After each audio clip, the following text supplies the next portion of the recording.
The nation is stunned tonight as authorities confirm an agent killed in the line of... This just in, a historic loss for the Bureau of Investigation. Breaking news. Tragedy strikes American law enforcement in Chicago. We interrupt this broadcast. A federal agent has been shot in a brazen act of violence tonight. Breaking news tonight. Federal agent shot dead in Chicago during a daring motorcar theft arrest.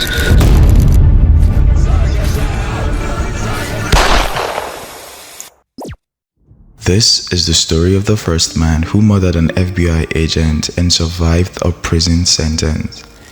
A murder that sparked a nationwide manhunt, exposed legal loopholes, and forced a reckoning with America's darkest underworld. And it all began with a stolen car.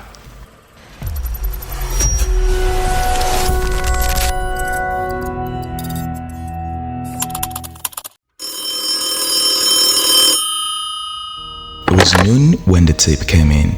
Durkin was about to hide a stolen car in a specific Chicago garage. Special Agent Shanahan and officers from the Chicago Police Department immediately drove to the location to await Durkin's arrival. They waited, coiled in silence, knowing Durkin's arrival was a ticking clock, and the clock was running out.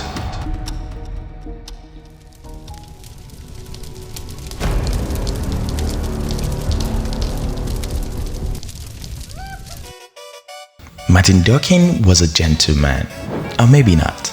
By 25, he had become an expert at two things: stealing cars and escaping from the cops. He wasn't your average car thief. He didn't smash windows or pick locks. He walked into dealerships and talked his way into stealing cars. His scam was elegantly crooked. Pose as a wealthy buyer, pick a luxury car, negotiate a cash deal, then asked the dealer to prep it overnight, gas, oil, and polish. But Durkin wasn't coming back with money. He would return under cover of darkness, steal the car, scrub its identity, and flip it across state lines. Clean, professional, almost gentlemanly. For years, it worked. Fake names, bogus addresses, a new state, a new victim. But in 1926, Durkin's luck turned. Police got a tip he had targeted Chicago dealership, and so they set a trap. Almost. The cops waited all day. No Durkin. Frustrated, they left, except Agent Edwin Shanahan. Maybe it was instinct, maybe stubbornness. But when Durkin finally rolled in, Shanahan was alone. What happened next lasted seconds. Shanahan moved to arrest him. Durkin grabbed a revolver, a single shot to the chest. The agent fired back, but Durkin fled, leaving Shanahan to bleed out on the cold concrete. The gentleman thief was gone, but this time he had left something behind, a body, and for the first time, Martin Durkin wasn't just a con man, he was a killer. Special Agent Edwin Shanahan was born in the city he died protecting. Just 31 years old, he had joined the Bureau at 26. 5 years chasing thieves, con men, and the chaos of a lawless era. No wife, no children, just a mother and father who outlived their son, and a city that never knew his name.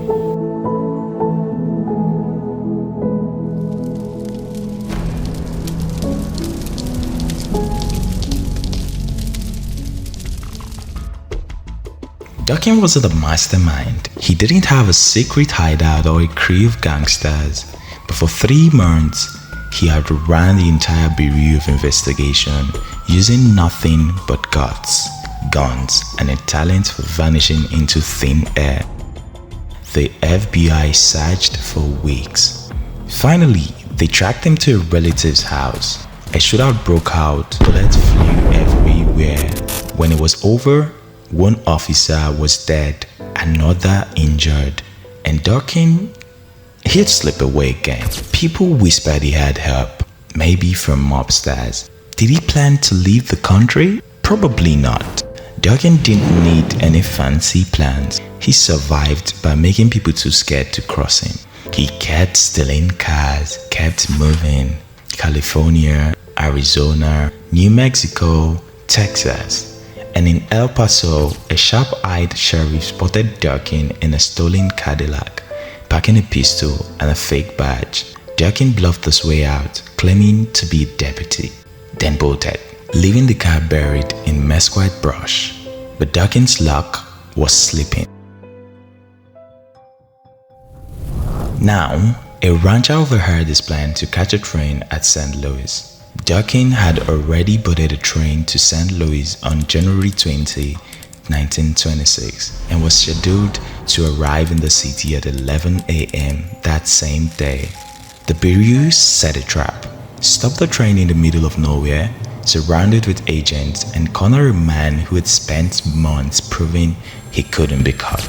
Investigators immediately phoned the FBI office in Missouri to intercept him, and cooperating with St. Louis police, had the train stopped at a small town just outside the St. Louis city limits. With the station surrounded on all sides by open farmland, there was little chance for Durkin to escape. The train was boarded by federal agents and police officers who arrested the fugitive in his private compartment before he could reach for his guns. This time, there was no escape.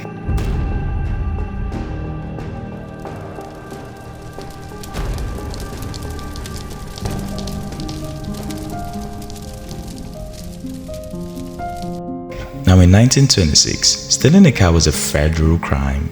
Killing the federal agent chasing you? Not so much. The law cared more about property than the people sworn to protect it. Until one agent's death forced America to choose. The chase lasted 3 months, spanned 5 states, and ended with Durkin's confession. But here's the twist. Stealing those cars landed Durkin in federal court. Killing Shanahan? That was just a state problem. Why? Because in 1926, the law had a glaring loophole. Cross the state line with a stolen vehicle, Uncle Sam came knocking, but killed the federal agent on your tail. That was left to the local court. So while Durkin faced further charges for the cars, Shanahan's murder trial fell to Illinois. 35 years in state prison, plus a merely 15 federally for the stolen vehicles. No death penalty, no national outrage, just business as usual. The injustice sparked a slow burn reckoning. It took Congress 8 years to pass the Federal Officers Protection Act in 1934, finally making attacks on federal agents a federal crime. But Shanahan's blood had long since dried. His killer? Durkin served a prison sentence but walked free in 1954 and faded into obscurity. Durkin served 28 years. Shanahan is still on the job.